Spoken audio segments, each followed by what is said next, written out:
Paulo.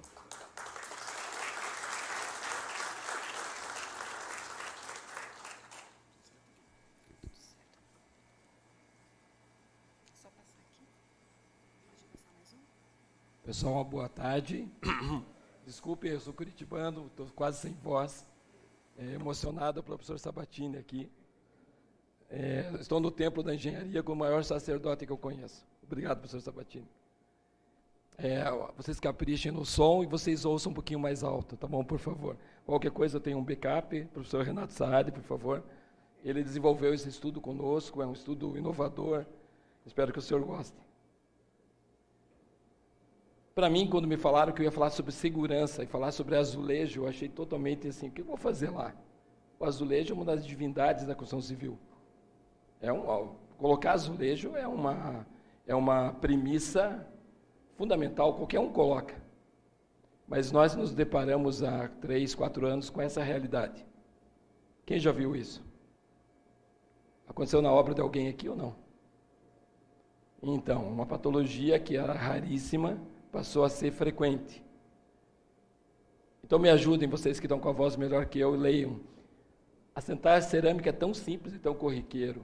Qualquer azulejista que você aborda para falar sobre desempenadeira com ele, ele fala o que para vocês? Eu assento cerâmica há 30 anos.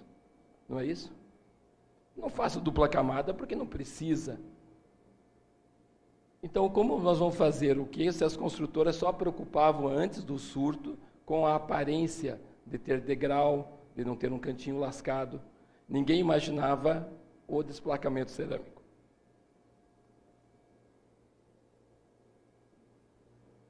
Preparamos esse vídeo para vocês. Está sem som? Vamos pelas imagens. Quem já viu essas imagens no YouTube? Essas não são imagens forçadas, são imagens reais. Pelo Brasil todo começou um grande surto de descolamento cerâmico.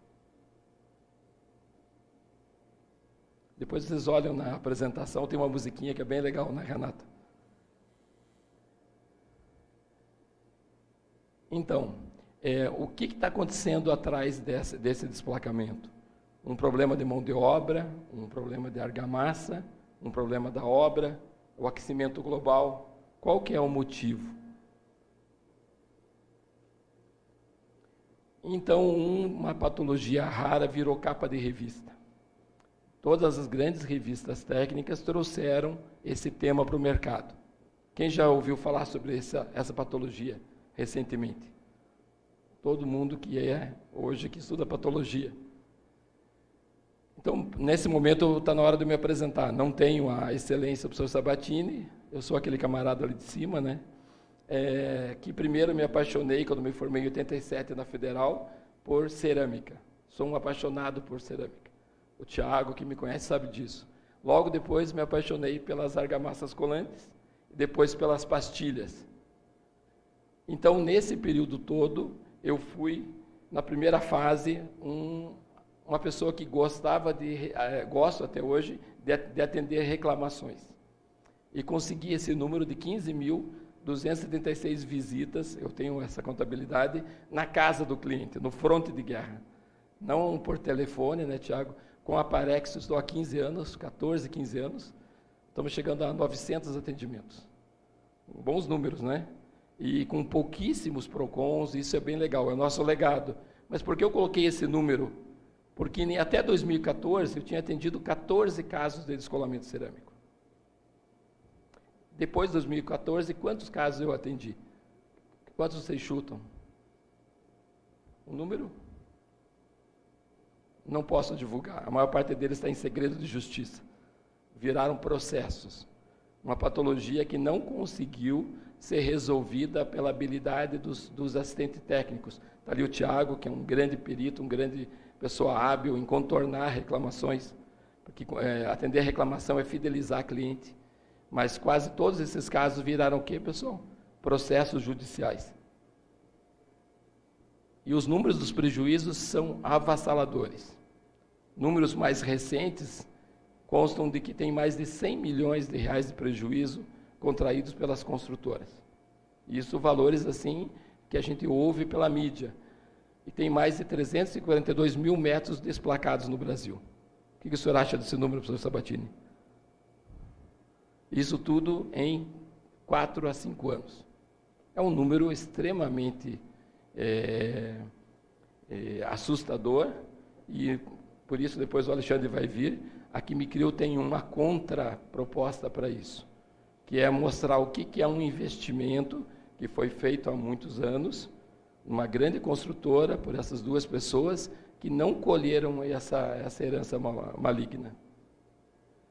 E os números vão lá, pessoal. Você vê que não interessava se colocassem com uma camada ou não, porque os primeiros laudos condenavam a mão de obra, provavam que não tinha dupla camada. Depois condenavam porque as construtoras passaram a colocar direto na alvenaria, no bloco, sem um emboço, não tinha uma camada de transição de esforços. Mas acontecia com emboço, sem emboço, com contrapiso, sem contrapiso, e com qualquer uma das 3 argamassas colantes. Para nesse momento eu preciso colocar só uma pequena noção de como a gente raciocina como patologista, porque dizer por que desplacou o piso de forma leviana, qualquer um faz. Daí são os famosos peritos de Facebook, não é isso? Ah, caiu a ponte porque é isso, porque é aquilo. Não. Um patologista tem que entender a mesma maneira de um médico. Se eu vejo um tecido doente, um órgão doente, eu tenho que entender plenamente como ele funciona e como ele é composto. Então, para saber por que ele parou de funcionar ou por que ele adquiriu uma degeneração. Então, para você falar de escoamento cerâmico, nós temos que entrar a fundo em todos os componentes desse sistema. Concordam? Então, vamos lá, pessoal. Para avaliar essa patologia, o que nós estamos vendo ali? O piso desplacou. Nós temos que entender como ele tinha que ter sido colocado. Teremos que saber com que argamassa que ele tinha sido colocado e sabendo como é que ela fazia o mecanismo de ancoragem dela. Como é que ela se comporta e como é que o azulejista se comporta no assentamento. E até então, nós do mundo cerâmico considerávamos a cerâmica um objeto inanimado. A nossa cerâmica é muito confiável e nenhum dos laudos trouxe nenhum tipo de culpa à cerâmica. Mas ela não é um objeto que também está participando de um organismo que não funcionou? O que vocês acham? Todos os peritos, de forma leviana, jogaram os primeiros laudos todos contra a mão de obra. Concordam? Depois, mas não é mão de obra, é argamassa. A argamassa não tem problema, mas colocaram pouca água, muita água. E a cerâmica passou incógnita. Aí chegamos nós, né, Sade? Que decidimos olhar tudo, né? Então você tem que ver o seguinte: primeiro, um motivo de análise é como se comporta o substrato. Aquela obra é flexível demais, o fato de tirar um emboço foi compensado por algum tipo de flexibilização, analisar como aquele arcabouço está funcionando. Isso é o primeiro ponto da visão sistêmica. O segundo ponto é um dos meus ícones, professor Cavani, eu chamo das correntinhas, essa área do Cavani, né? Você vai associar materiais e vai criar interfaces, 1, 2, 3, 4 e 5. E todo mundo sabe a retórica. A corrente estoura no elo mais fraco. Você pode ter uma super cerâmica, uma super alvenaria, se a argamassa da Parex for fraca, estoura nela. Concorda, Thiago? Você pode ter uma super argamassa, mas se o tardose da cerâmica não der a acolhida que a argamassa tem, vai estourar nessa camada. Ok? Então, para analisar essa patologia, você tem que mergulhar nas 5 interfaces. Será, tio Sade? Não, né? Mais que isso, né? O professor Sabatini falou, nós temos que ficar na interface, não na argamassa e na cerâmica, mas, na verdade, na zona de transição. Como é que está acontecendo a transição entre os componentes? Então, daí vamos ao outro mestre, o professor Hércio Tomás. Você vai ver que a obra vai sofrer um período de acomodação e, com isso, vão ter manifestações dos nossos corpos cimentícios. E aí vem um número. Todo o desplacamento patológico aconteceu de 1 a 2 anos. É uma fase ainda um pouco, claro que é uma fase muito intensa das acomodações, mas é uma patologia muito manifestada muito precocemente nas obras. Obras entregues com 2, 3 anos sofrendo 90% das cerâmicas descoladas. Pergunto para vocês, na fachada ou dentro? Onde aconteceu o grande descolamento? Internamente, pessoal. Fachada a gente podia justificar um monte de coisa. Claro, continuam pipocando os descolamentos de fachada, mas nós estamos falando num banheiro de 20 metros quadrados, paredes pequenas, descolando na parede que faz face com a fachada e descolando na parede que está para dentro de um corredor. Então, isso um perito tem que achar que esse pode ser um belo indicador, né? E aqui, o Cavani recebeu uma compilação do SAAD, que colocou os modos de deformação. Você vai ver que esses materiais têm deformação diferente, e você está associando eles. Então, você tem que ter materiais na zona de transição que tenham essa habilidade de fazer a transição dos esforços de um sujeito durão para um sujeito mais resiliente. Concordam? Então, nós temos que analisar também como é que vai ser essa relação. O que vai acontecer com a argamassa colante dentro da alvenaria, o que vai acontecer com ela ao penetrar na cerâmica e como é que ela vai se comportar quando isso esquentar e esfriar bruscamente. E aí nós fomos ao terceiro ponto, onde surge um outro ícone da engenharia, a doutora Helena Karaszek, do qual nós somos admiradores, e ela, em 96, tem esse doutorado que fala sobre como seria a transição entre a argamassa e o tardós da cerâmica e da parede. Então, qual a pergunta? O que ocorre nas interfaces, na zona de transição? Essa é a grande pergunta do momento. Hoje nós vemos os 3 grandes setores envolvidos, não tenho o contato, conheço de alguns, Anfacer estudando a cerâmica, vários órgãos estudando as argamassas e o Sinduscom motivando o estudo do assentamento. Mas a pergunta é, o que acontece na interface dessas verdades? Sem a sincronia, sem a zona de transição, acredito que nós não vamos encontrar os protagonistas do desplacamento. Então, para isso, nós precisamos conhecer como se comportam os componentes do sistema. O que a mão de obra pode ter feito ou não feito para ter causado o problema, para valorar nela um grau de responsabilidade. A cerâmica, será que não sofreu nenhum problema quando no Brasil se podia se produzir tantos metros quadrados e muito mais foi vendido? Muitas fábricas entregaram mais cerâmica sem ter ampliado a sua fábrica. Será que eles não diminuíram o tempo de queima, não reaproveitaram as curvas de queima? Será que isso não pode ter gerado uma consequência?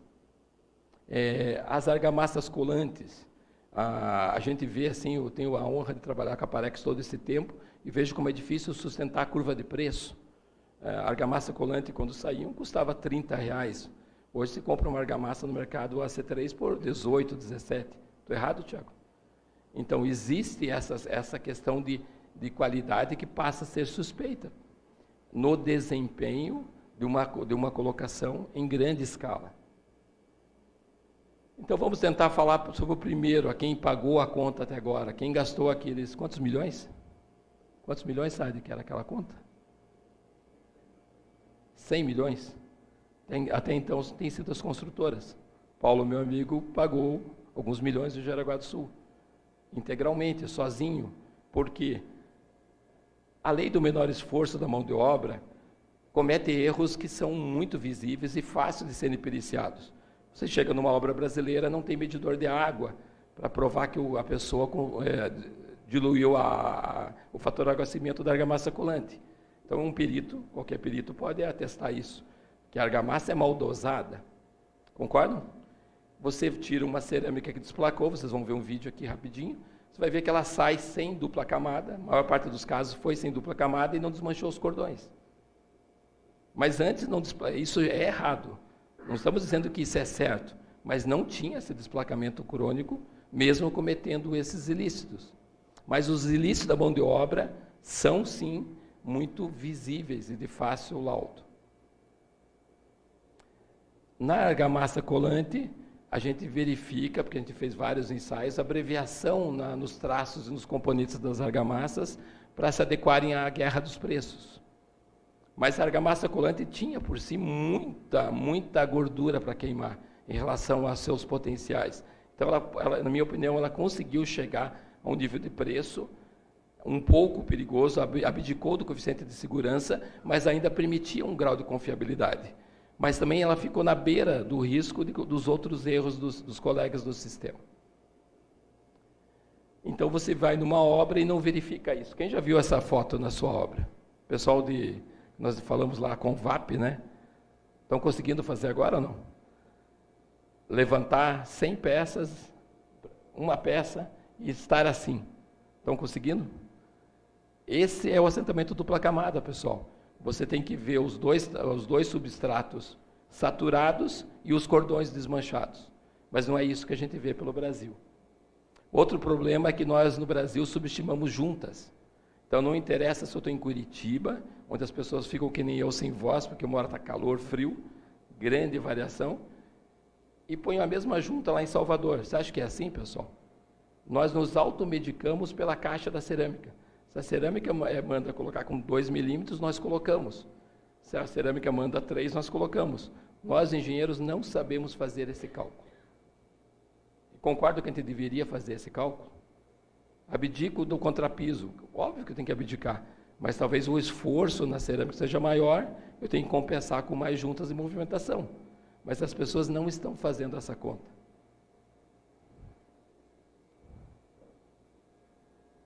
Então, você vê ali um vídeo famoso, ó, ele vai tirar a peça, é um mutante, olha a força dele, não precisa nem de ferramenta.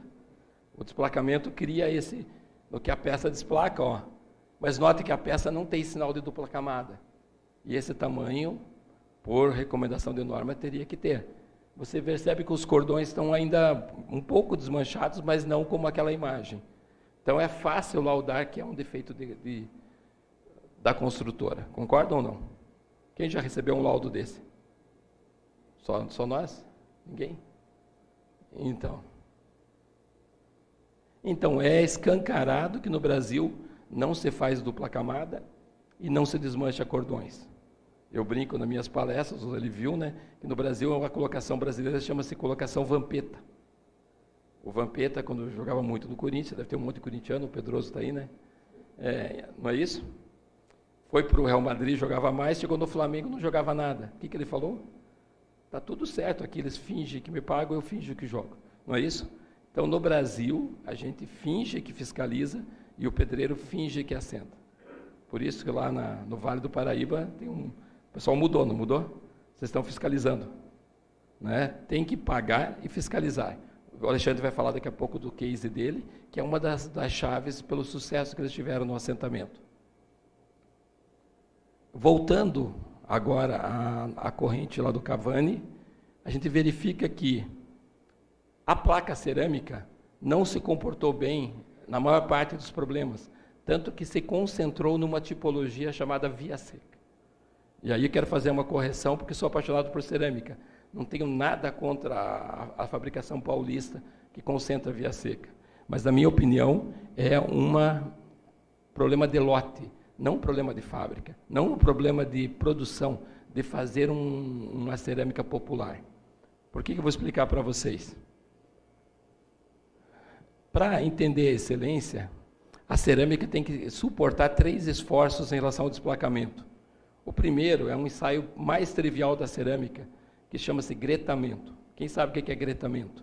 É o ato da cerâmica ter o vidro não craquelado após um tempo. Todos esses produtos que desplacaram, em todos os lotes aprofundados, gretam. Logo, não poderiam ter saído de fábrica. O que isso demonstra? Que não tinha acoplamento do vidro com o biscoito. A peça já existia nela uma tensão que fazia ela tender a fazer o efeito beliscão. Ok? Então, já começou a trazer um pouco de culpa, porque essa cerâmica que trouxe o constrangimento não foi vetada nesse laudo, que a norma é clara. Cerâmica não pode gretar. Ok? O segundo, dilatação térmica linear. E o terceiro, que ali está como primeiro, é o EPU, no qual ficou o ponto de combate, porque a norma privilegia um EPU por uma nota de rodapé, que se acontecer na vida real, desplaca a cerâmica. Porque a junta para aquele EPU tinha que ser maior. Então, como nós falamos de sistema, não houve um projeto do sistema. Aí eu preciso comprar uma cerâmica de R$ 9,00 com EPU 0,54. Então, eu preciso ter uma argamassa, não vou estragar a próxima palestra, ou um componente de juntas e também componente de juntas que compensem essa transição. Concorda? Então, esse é um ponto-chave. Então, nós estamos hoje nessa grande momento de estudos que vão levar mais 3 anos. A previsão que foi colocada para a revisão de norma, que nós não vamos saber quem é a participação, de quanta participação da cerâmica ou da argamassa. Nós temos mais ou menos uns 3 anos a 4 anos ainda para sair os resultados, certo, Renato? Então, nesse período, a gente vai conviver sobre um risco. Por isso que botaram a minha palestra com o Alexandre em segurança. Entenderam? Então, hoje não é seguro colocar cerâmica. Mas a Quimicrio quer mostrar para vocês um fato novo. Como, mesmo com essa indeterminação, pode se tornar seguro. Para concluir, é importante entender que a cerâmica é muito mais do que a gente está vendo aqui com nossos olhos. Hoje a gente vê um vidro, uma base cerâmica e um engobe que fica entre vidro.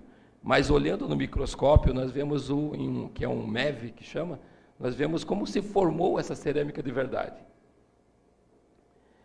Então, expansão por umidade, a gente verifica que o limite da norma, isso grandes peritos estão hoje encostados nesse item, causam por si um risco muito grande ao descolamento. Por quê? Ana Paula Menegasso fez uma apropriação da fórmula física, e é óbvio que todo o corpo aquecido vai dilatar. E se ele vai estar confinado, vai ter que existir as camadas de transição para isso. Mas o maior problema que aconteceu nesses lotes, que a gente não viu a absorção de água, a gente presenciou a adsorção. Quem conhecia esse termo? Onde a água passa a constituir o corpo de um componente, não absorvido como fosse dentro de um recipiente, mas ela vira água de constituição, e os átomos ampliam por si de tamanho. Isso cria uma energia tão grande que a gente vê nessa propulsão dos vídeos que nós vimos. Então, você vê aqui num gráfico que eu extraí do SAAD, que se a EPU ocorrida, quanto a peça aumentou de tamanho, é muito parecida com quanto o ensaio de autoclave, que o Cavani e o IPT tantos anos preconizam, é muito próximo do que aconteceu quando a peça foi exigida. O EPU da norma, que é o efetivo, liberou essa peça.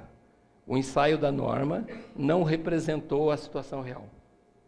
Então, isso nós não podemos ficar indiferentes. Concordam? A sociedade tem que mostrar esses números. Essa maneira que essa peça foi submetida a essa expansão não representa o que ela aconteceu num canteiro de obras real. Então, você vai ver aqui um número que eu acho importante, é um experimento que nós desenvolvemos. Você vai ver que aquela amostra aqui, Greta, tem um EPU pela norma baixíssimo, mas tem um EPU por autoclave alto, e essa peça desplacou. Logo, a indústria cerâmica não vetou para ela não ter saído da fábrica, porque gretado não podia sair, e o EPU da norma liberou ela também. Concordam? Mas na vida real ela desplacou, e essa é a cerâmica que está na obra de vocês. Não uma cerâmica feita por si em via seca. Via úmida é o processo que faz as grandes cerâmicas, produtos de alto valor. Usa um processo com água, tal. Mas não é por você não ter usado a água, é por terem, na nossa opinião, feito lotes, porque nós ensaiamos outros via seca que não tinham essa manifestação. Ok? Qual que é a chave? A chave é fazer a eletromicografia, onde você vai ver que essas cerâmicas, de fato, não tem a constituição, a estrutura cerâmica bem organizada. Com isso, ela fica com vários componentes ativos que vão e encontram a argamassa do Thiago, da Parex, e sequestram a água de hidratação, não para trazer a água como veículo de mecanismo de ancoragem, mas para constituir o corpo dela que não está bem queimado. Entenderam, pessoal? Esse é o nosso raciocínio. Claro, é um estudo que está sendo avançado, nós vamos fazer uma publicação agora em curto prazo, para vocês terem oportunidade, mas essa é a informação de que a cerâmica, que é um dos deuses da construção, pode também, se não tivesse sido bem constituída, bem conduzida, um protagonista também desse ponto, e até mais do que um simples colocador que não fez a dupla camada. Então, uma peça que expandiu muito, tinha deficiência de ancoragem por pouca corpo de argamassa, não passou dupla camada, confinado por juntas pequenas, em obras que deformam mais, formam o efeito beliscão. Então, elas têm a tendência do quê, pessoal? De elas se impulsionarem e virem para fora. E, rapidamente, a gente vê que aquela figura da Helena Karasek, no caso de um estudo nosso, acabou encontrando um monte de componentes que estavam ávidos por umidade, que roubaram a água de cristalização da argamassa e criaram uma zona de transição. E essa zona de transição, extremamente fraca, criou o rompimento da confiança da corrente e a corrente estourou nesse ponto. Então, podemos dizer com propriedade que mesmo se tivesse feito dupla camada, com a argamassa não flexibilizada, que vocês vão saber daqui o que é uma argamassa não flexibilizada, a cerâmica romperia também. Talvez não em 2 anos, talvez resistiria 4, mas não tinha confiança para o papel que a cerâmica precisa, que o assentamento cerâmico precisa. Então, como ceramista, não considero isso crônico em via seca, acho um equívoco. É tentar diluir de focos de lotes com problema para jogar para 70% da cerâmica nacional. 70% da cerâmica nacional é feita por via seca. E não é por isso que ela desplacou. Tem que se estudar os lotes que deram problema e como foi conformado essa cerâmica. Por isso, em resumo, estruturas cerâmicas mal organizadas podem ser, sim, um forte protagonista no descolamento cerâmico. Cláudia? O tema é polêmico, depois pode mandar as perguntas, né?